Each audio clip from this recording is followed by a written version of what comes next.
I'm Polina, producer of Focus Today.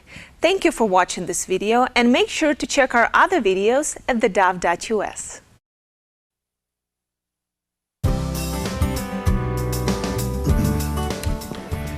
Hey, welcome back, and in the studio with me right now is Polina and Steve, and just kind of highlighting last night's debate. It was number 2.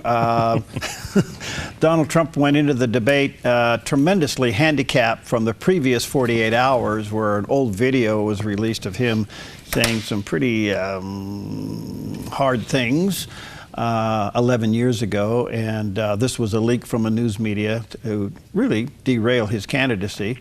But he came back, and he came back strong. And the first part of the debate dealt with the video, dealt with Bill Clinton.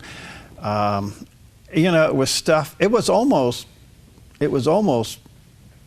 PG-13. I mean, probably past that.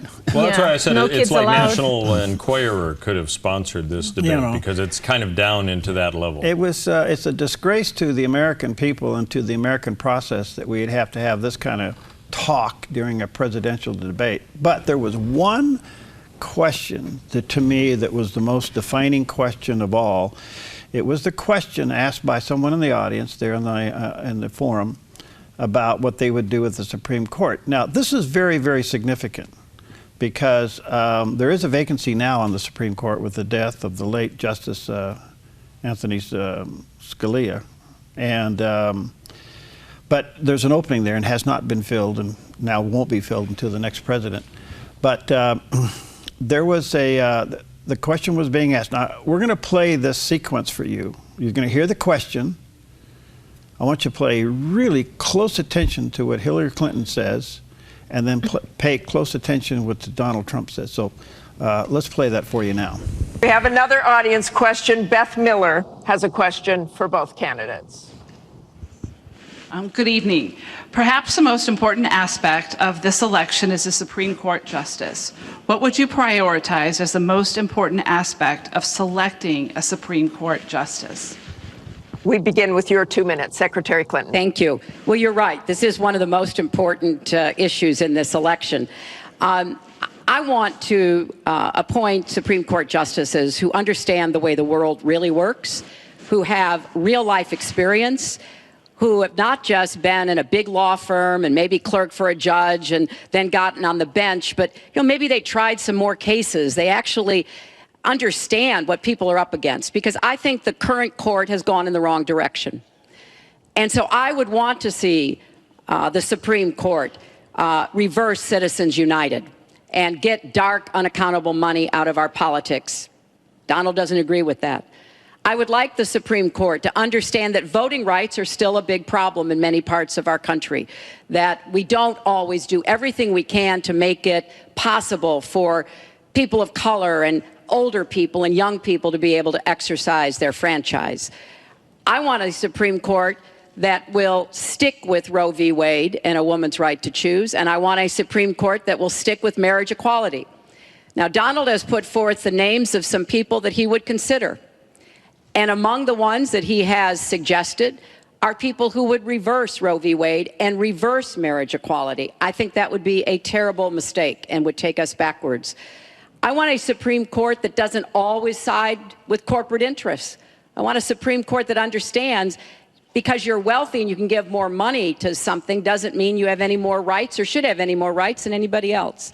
So I have very clear views about what I want to see to change the balance on the Supreme Court.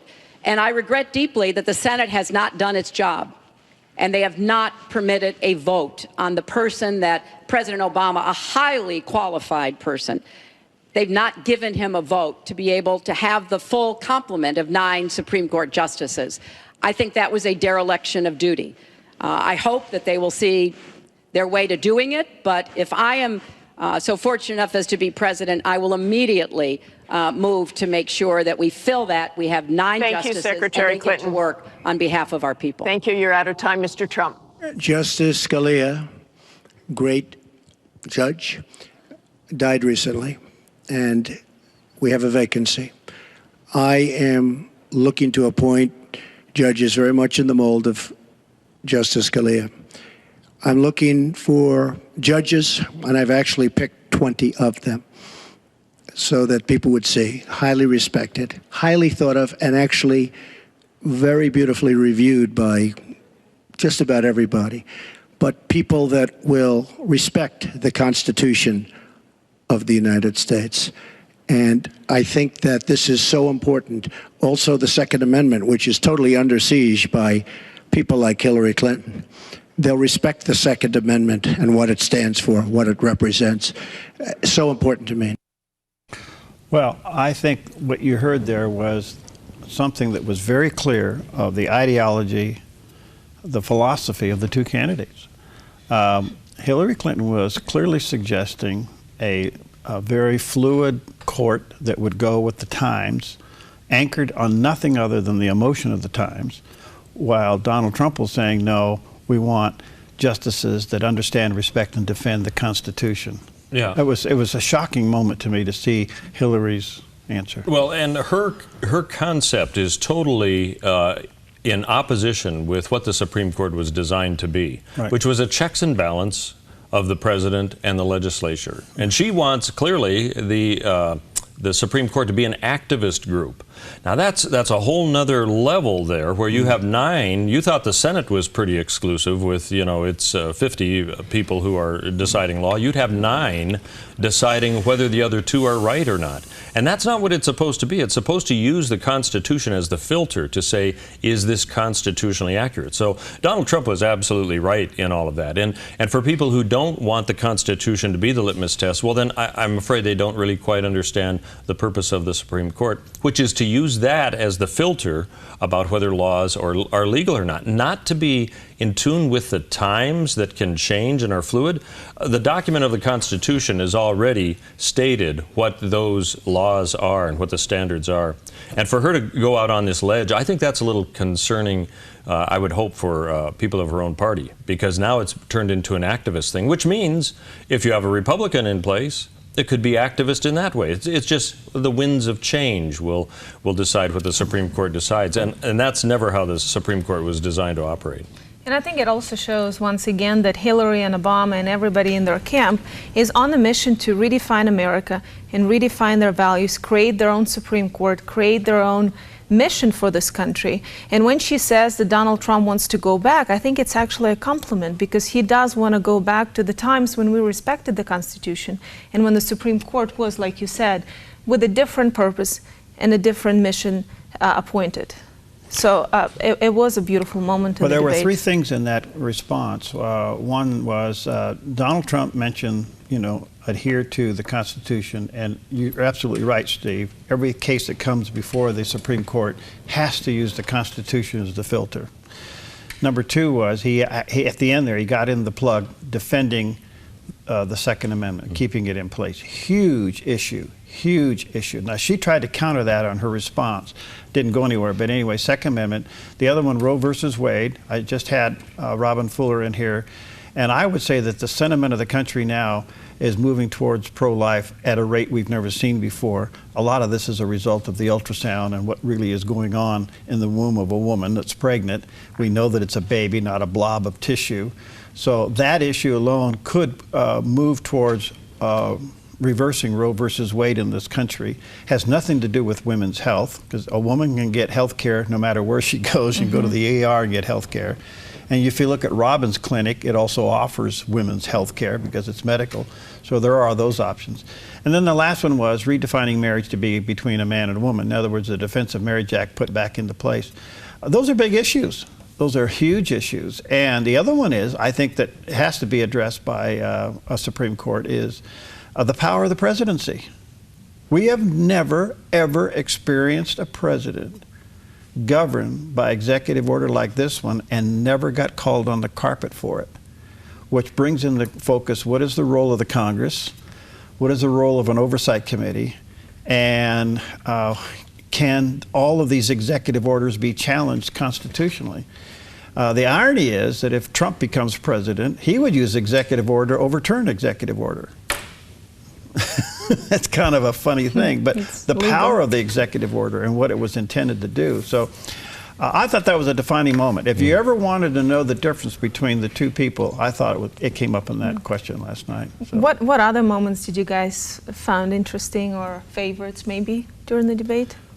Well, I can't say that I was really excited by the general tone of the debate. Yeah.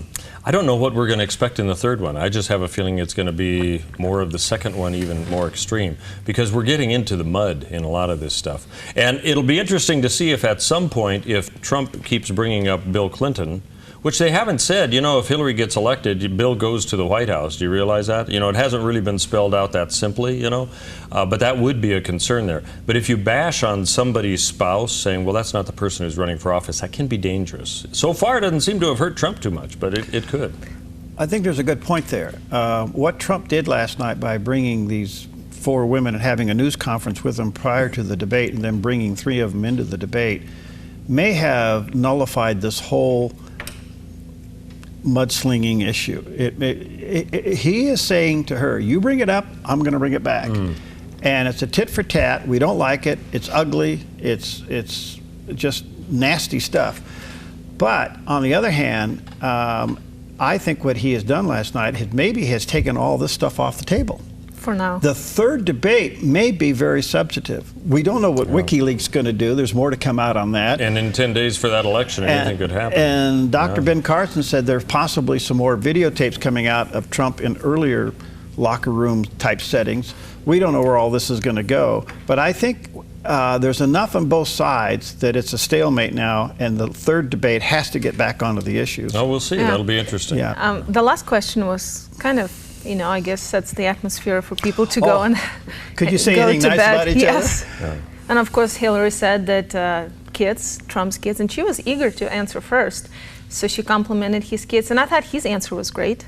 He said she never quits. She's a fighter. And he actually answered the question because he came back and said it's about, you know, what good thing do I see about her? And he said, well, she's tenacious. What do I respect? And yeah. she's a go-getter, and she fights for what she believes in and all this and that. I disagree with what she believes in, but she's a fighter and she goes for it. She wouldn't go to him personally. She bypassed that and went to his children. So it was an interesting moment. I would hope, though, in the future we learn from these debates. I think the media has got to be taken out of the debates. How we do that, I'm not sure yet, but I think the media has to be taken out of the debates. We need to find a different people to moderate these debates, and we need to think the format. I do like the 90 minutes interrupted from commercials. That's a good thing. That's turned out to be pretty well. I do miss an opening statement and a closing statement. Yeah. You have not had those on these debates, where they each get an opening statement and they each get a closing statement. Yeah. They haven't had that. Well, anyway, we'll keep an eye on it. There's another one coming up in a few days. It'll be debate number 3, and we'll see where that goes. All right, we'll be right back.